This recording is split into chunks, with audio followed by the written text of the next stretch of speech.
Hey guys, and welcome back to Mega Man X4. There are still more Mavericks to take down, so let's give a big round of applause for Split Mushroom. He exists only to be used in soup. Da-da-da-da. You know, last part you were talking about how you weren't really quite sure what was going on, and that's fair enough because we were talking over that cutscene, but I just wanted to sort of briefly explain it. Basically what's going on is that this is the big interpersonal conflict that Zero has in this game, where Colonel is with Repliforce, and they're doing the coup, they're rebelling against humans, and Zero is basically, oh, I gotta stop you.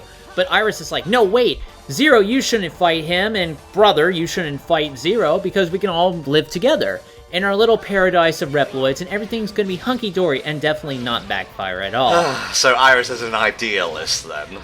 Yeah, the big thing about her is that she's ideal, but she's kind of naive in how things will eventually work out, and I'm not sure if we're all gonna like what's gonna happen. But the reason Iris called Colonel her brother, and this is kind of true based on, you know, what you remember from Mega Man Battle Network 6, in that originally Colonel and Iris were one Reploid. Basically, they were supposed to be the perfect military mind, the perfect combatant, combined with a leader, with empathy, that kind of thing. But that was proving to be too difficult to put into the same body, so as a compromise, they split them into two, Colonel and Iris. So they're quote-unquote related in a weird way. They're more like twins, more like, I guess, fraternal twins when you think about it a little bit more deeply than you should be thinking about it. So why did the girl get the empathy and, like, the guy robot get all the military smarts then, huh? Answer me, Japan! My Tumblr will explain this problem very succinctly. Okay, we got a mini-boss here, I don't know his name, but he loves destroying platforms for some reason, so he had to go. Yeah, his electrical stab will just straight up fuck that man up, but you want to kill him quick, otherwise you will fall down to the spikes, which I believe are instant kill. I've never really tried that out, I'll be honest with you. Yeah, I'd stay away from spikes in the Mega Man series if I were you. Whether it be Classic, whether it be X, whether it be that weird ZX thing, just stay clear of spikes. Now, I'm not a huge fan of Split Mushroom as a Maverick, but I love this stairwell bit right here. You know, it's a very simple visual trick, but it looks really good, and there's nothing wrong with simple tricks done well, in my opinion. Uh-huh. Oh, I see an upgrade up there. I am not that great at getting this upgrade. It takes a bit of fancy jumping, as Snake did there. I suck at it, so I usually have a hard time getting it, and I don't think I got it on my last run, actually. So I'm seeing a trend where you like the level presentation of, like, Web Spider's stage, and this stage in particular, and you don't care for the boss.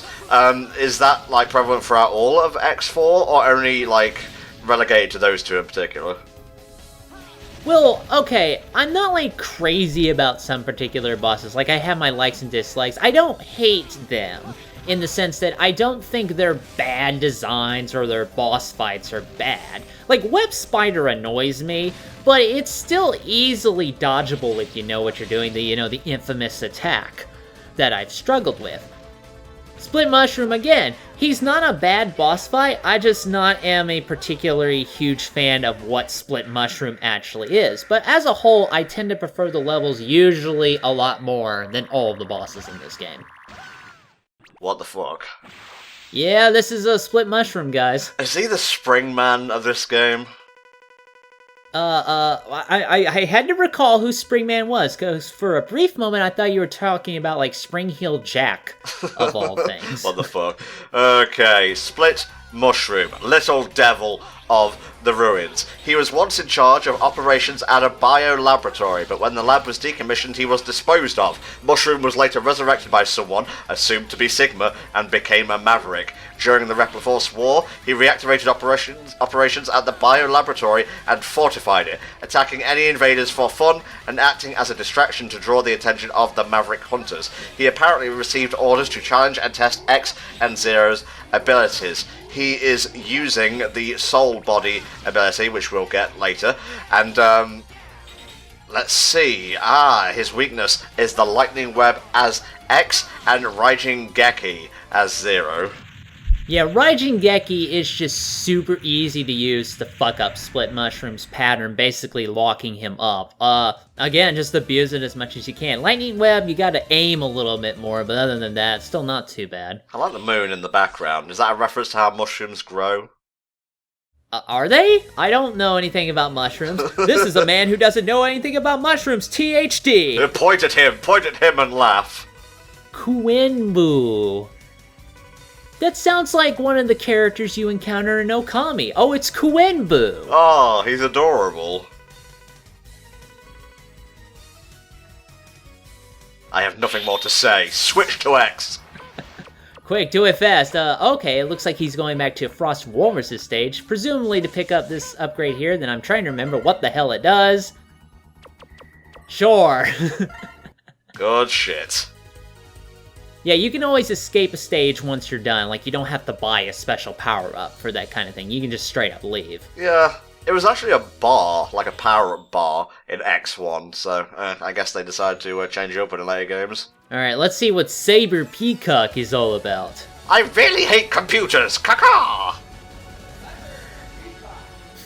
Even the voice of the narrator is like, Saber Peacock! Oh, it's like fucking Xander Mobius, or whatever his username is, the Smash 4 announcer. Now, it's really important that Snake did this stage exclusively as X, because the thing is about every section of Cyber Peacock stage is that it's timed. You want to run through it as quickly as possible, and at the end here with each section you get a rank. You know, S, A, B, C, D, things like that, and depending on your rank, you can access power-ups. Now, you want to do it as X, you want to S-rank all the sections because you get, I believe, a heart upgrade, as we saw back there, an energy tank, if I get that correctly, we'll find out, and you also get another upgrade to his armor, you know, at the last section, I believe. Okay, energy tank, yeah, I was right. I'm loving the visual design of this stage, but we've squeed about that enough for now, I believe. So we're using the soul body ability here that we got from the Split Mushroom. I'm not entirely sure what it actually does in terms of functionality, so let me just quickly right-click, open in new tab, accumulates energy and generates an illusion. Enemies will sustain damage if struck by the soul energy. Requires high energy expenditures, however, and will dissipate in time or if it sustains heavy damage. Reminds me a little bit of, I think it was Rolling Shield from X1. I kinda would say it's something like that. It's actually more similar to a weapon we get in Mega Man X6, but that's afterwards, so that's kinda cheating. The head module you get in X1, and I'm sorry if I keep referring to X1 a lot, it's the game I finished recently, so suck it, I guess. That one allows you to break certain objects with your noggin. Mechanically, like we said, like, X only keeps the dash upgrade from the first game, as like the only armor piece he keeps, but there's no real reason given, besides the fact that this would break the game otherwise, that he never keeps the stuff that gives him more defense, or decreases his weapon energy, or lets him charge it, or things like that. You know, like actual defensive, helpful utility items for that kind of thing. Now, it is a good thing that he was using a soul body back there, actually, because you didn't see it because Snake was too slick and fly.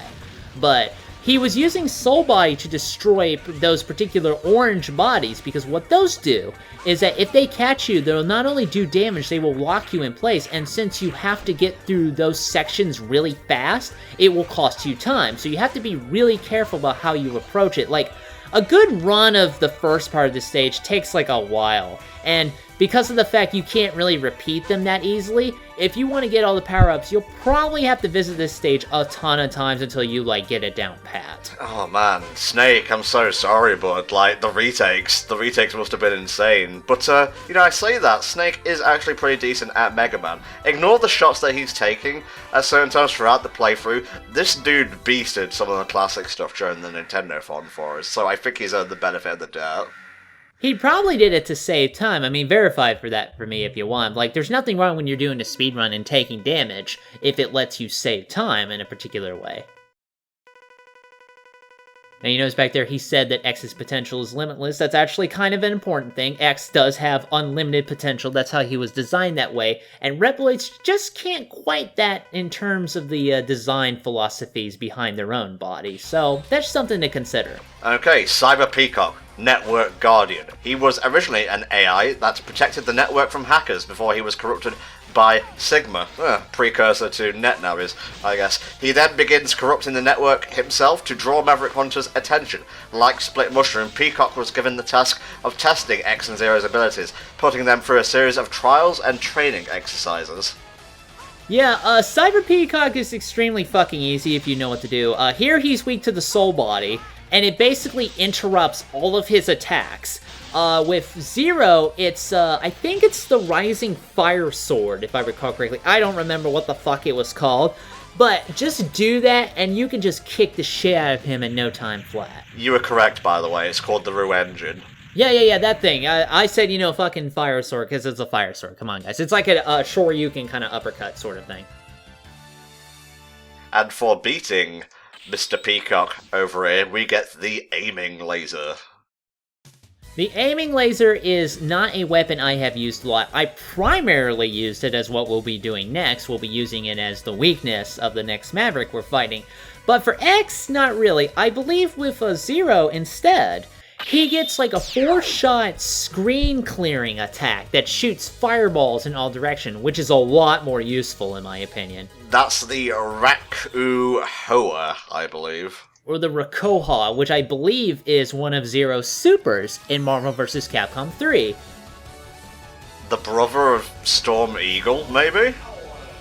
I don't know. They actually have had a situation where there was like 2 Mavericks who were quote-unquote brothers. I think it was Launch Octopus, actually, and a guy called Squid Adler in Mega Man X5, if I'm getting my chronologically correct. I have no idea what he was called in the original Japanese.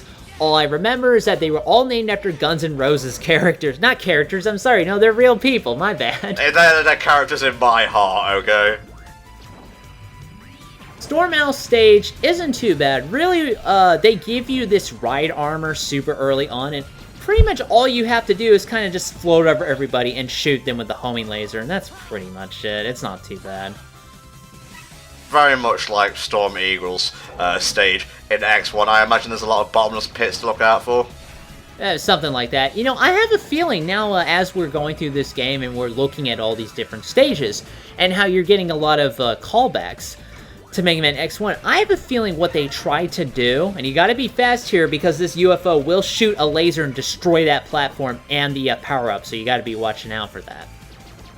But I have a feeling they deliberately sort of made a callback to Mega Man X1 in terms of some of the stages you do, in order to give like a sort of a starting point with this new console that they're putting these games out on. Well, you say that, but X4, I believe, was the second Mega Man X game on like either the PlayStation, the Saturn, or both. I'm not really sure what the first one is. I'm not particularly sure if it was X3 or not, so yeah. Oh wait, although it is the first original game, X3 was ported to the systems, there we go. Yeah, I remember now. Like, they did a port of that, they added some stuff. No transition effects, unfortunately, so that's why that X3 will be the inferior copy. I like this stage, though, like, in terms of just how it looks. Again, I'm gonna gush about the stages again, I hope you're ready. I love the aesthetic. I don't even know what that meme is, but apparently that's a thing everybody says. That's what I say, that's all that matters. I love the aesthetic of it. The music is really catchy, in my opinion. Probably one of my favorite tracks in the game. I just feel really good listening to it, just as a whole. Oh, okay, that's his relation with Storm Eagle. They are good friends, so he developed a grudge against X when the Maverick Hunter defeated him. He also does not get along with Chill Penguin at all due to somebody once confusing him for a penguin as a result of his appearance and short stature. How do you do that? Like, they're pretty fucking distinct. Storm Owl is clearly an owl. Even if you look at his official art, I mean, you can see the wings, the Tootsie Roll kind of thing, you know, so he's clearly an owl. Yeah, just listen to the announcer if you're confused. Penguin, owl. Penguin, owl. Upgrade, yes. I notoriously suck at getting this upgrade because, like you have to do back there, you have to master getting the lightning whip on there just in time, and then being able to jump up and get this other ledge. It's a lot harder than it looks. Oh yeah. Oh yeah. Oh yeah! You're a little happy there, Maverick. Yeah, I'm getting a bit of hype from weapon upgrades. So did they just run out of areas to put these Dr. Light capsules? Just one, like, by the other one? Sure, just kind of, I mean, like, I would imagine if Dr. Light were creating these, like, I guess he had them all stacked up somewhere, but he didn't really have any deployment plans. So, I don't know, Amazon in the future is super huge. They basically have to use warehouses practically everywhere for this kind of thing.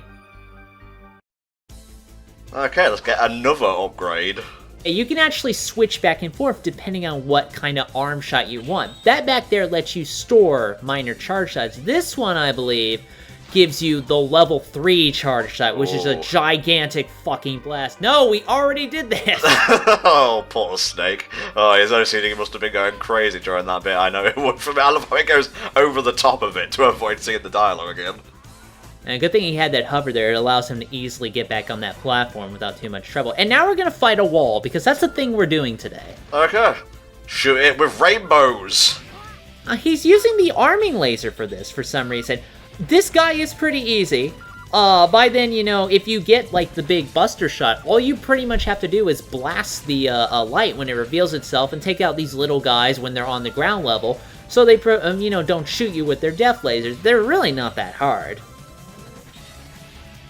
But, I guess I kind of like seeing the use of different weapons throughout this game, because, like I've mentioned before, whenever I play Mega Man, during the stages, I typically stick to just my Buster, which causes more problems than it needs to, but I could always be using more special weapons, yeah. It took me a while before I grew to, like, use the shoulder buttons, or whatever button it is, to change stuff on the fly for my power, so yeah, Buster was my go-to weapon of choice before I wised up and learned to love the X1 powers. I think Owl is one of those ones you're supposed to take on earlier, because if you have his weapon he's weak to at any point, he's a complete fucking joke. He comes on screen, you shoot him, he turns into TV signals for a minute there, and then he basically resets his pattern, that's it. All Zero has to do is fire off about 3 or 4 Rakohas, and that's pretty much the end of the tale right there. His other weakness for X is the aiming laser, so make a good use of it. Use the directional pads to kind of move the reticle up and down. That's not important. You're not going to use it, because I didn't use it because it's not a really great weapon. But that turkey is cooked. I'll give his bio, just as we're getting the upgrade. Staff Chief of the Sky. Member of the Replicant Force. One of the Replicant Force's most resourceful generals, Storm Owl is a well-regarded member by the entire staff. He is a very proud soldier and was extremely resentful when he and his associates were branded as Mavericks by the Maverick Hunters. After the Replicant Force coup, he commanded the Air Force and appointed to divert the attention of the Maverick Hunters. Alright. Bye for now!